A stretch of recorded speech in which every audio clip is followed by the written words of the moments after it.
c'est la deuxième édition de ce prix et j'ai fait partie du premier jury.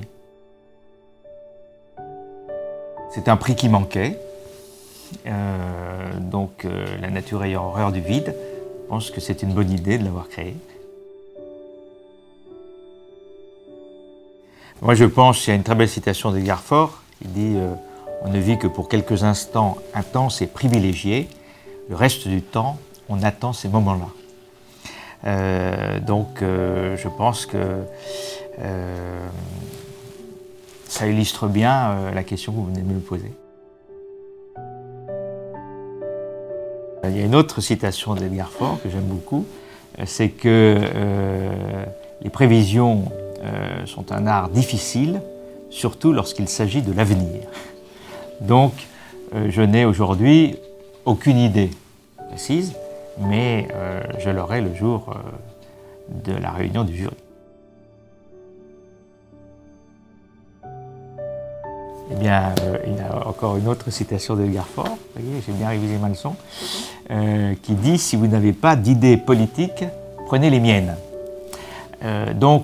Forcément, dans ces livres, on aime retrouver un peu ces idées. On aime retrouver des idées que l'on défend. L'année dernière, car c'est aussi ce qui est intéressant dans ce prix, c'est que les membres du jury sont de toute obédience. Centre, gauche, droite, et c'est fort bien. Et chacun, on le voit bien souvent, défend un peu un livre dans lequel il se retrouve. Mon critère, un des critères auxquels je suis très attaché, et c'est pour cela que l'année dernière j'ai donné Monsieur le maire, enfin j'ai voté pour Monsieur le maire pour le prix Edgar Faure, c'est la qualité de la langue française. Et Edgar Faure y était très attaché, et à la fois dans ce que je fais, ce que j'écris, même si c'est un sujet un peu ardu, cela n'empêche pas, ou technique, cela n'empêche pas de respecter la qualité de la langue française. Eh bien, c'est un ami qui m'avait parlé de lui, qui m'avait parlé de ses projets, et puis je dois dire tout simplement qu'ayant été petit-fils d'un grand-père célèbre, Marcel Dassault, j'ai un faible pour les petits-fils.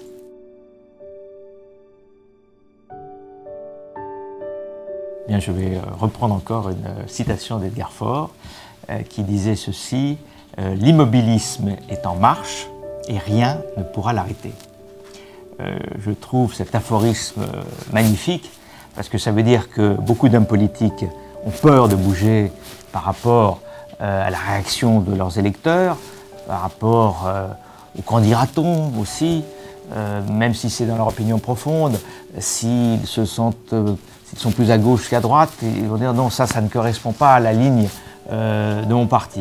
Moi, je crois que l'homme politique doit être avant tout un homme libre et qu'il faut défendre ses convictions profondes. Et puis, pour illustrer, ou pour prendre le paradoxe de cet aphorisme d'Edgar Faure, il faut agir. L'action.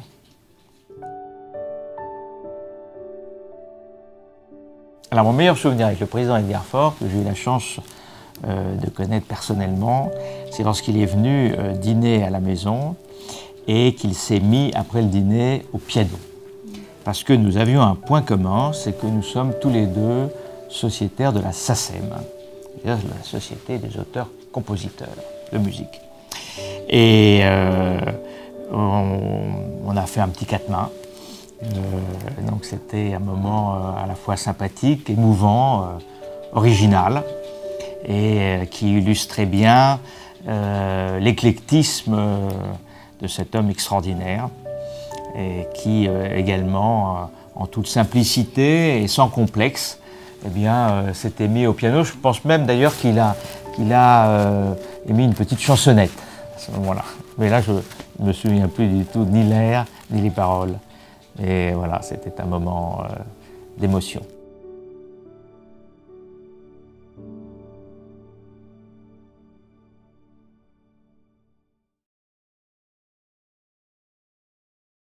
Cher Olivier Dassault, on ne va pas du tout dévoiler qui a gagné, mais est-ce que ça correspond à votre choix?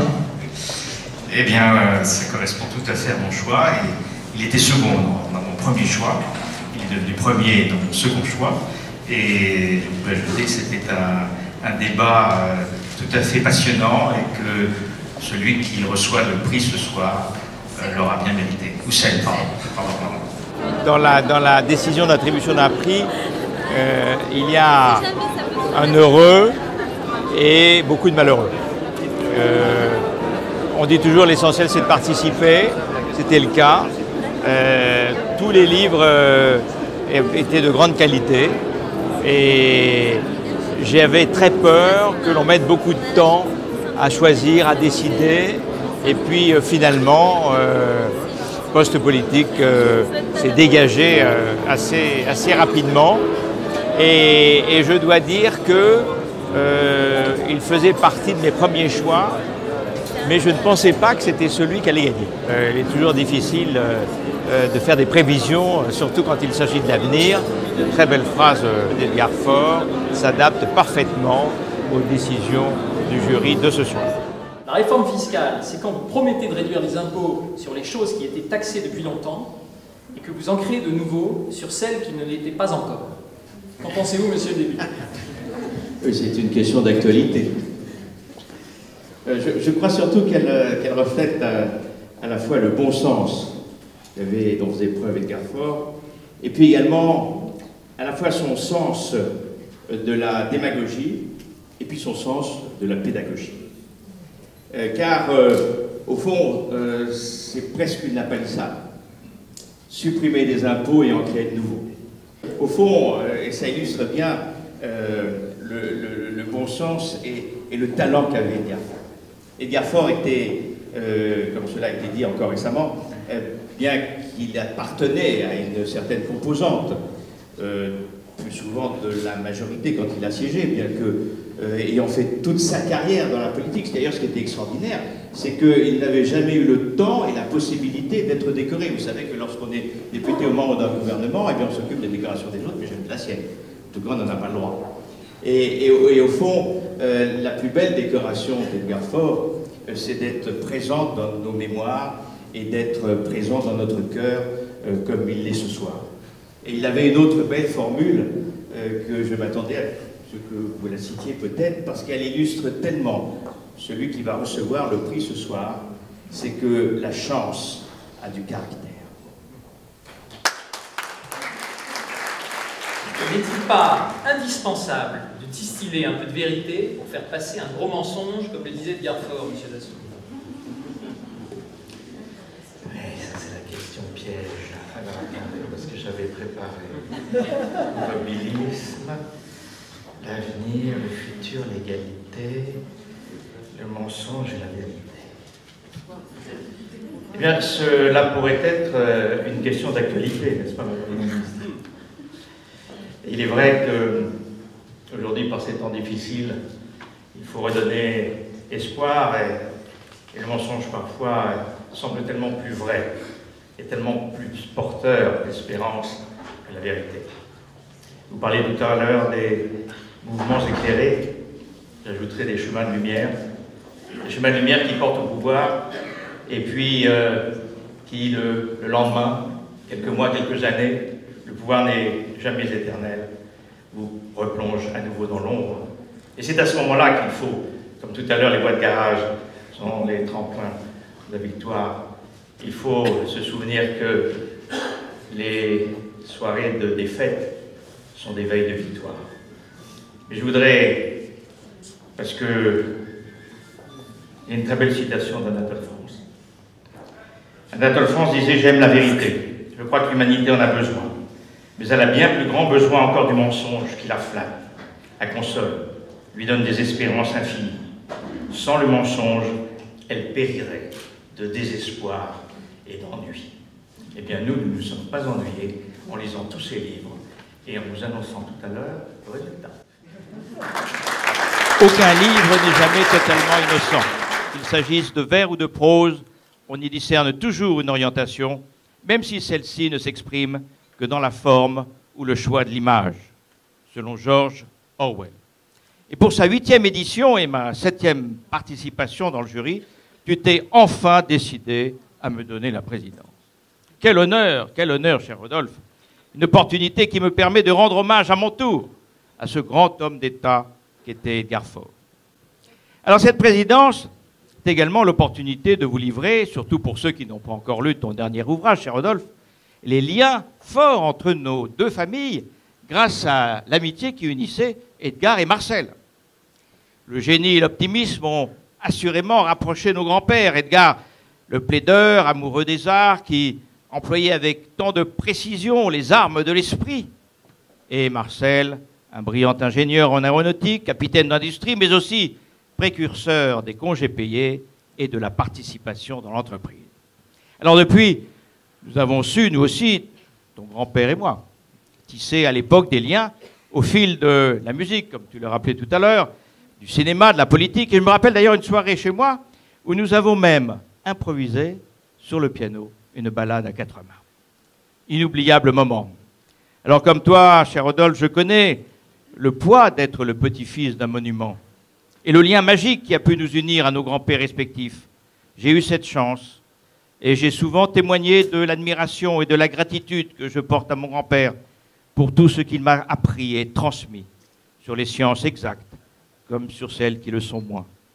Je pense à la politique, le goût de l'engagement et surtout le besoin de se dépasser continuellement pour essayer d'atteindre l'excellence. Ils avaient sûrement vu en nous le moyen de continuer à faire vivre leurs valeurs et leurs idées des décennies après leur départ. Et ce prix prend une telle dimension quand on y pense. 26 ans après sa disparition, Edgar Faure continue toujours à réconcilier les hommes de conviction que tout oppose. Je vois dans la foule, je distingue un visage, je ne vous dirai pas encore qui c'est, quelques secondes de patience, mais notre gagnant vient d'arriver. Elle délie les langues, percute parfois. Elle sévit dans le Figaro et règne aussi sur le grand journal de Canal+. Vous l'avez tous reconnu, bien sûr. J'ai donc l'honnête de maintenant d'appeler et de remettre le prix Edgar Faure à Natacha Polony pour son livre « Ce pays que l'on abat ».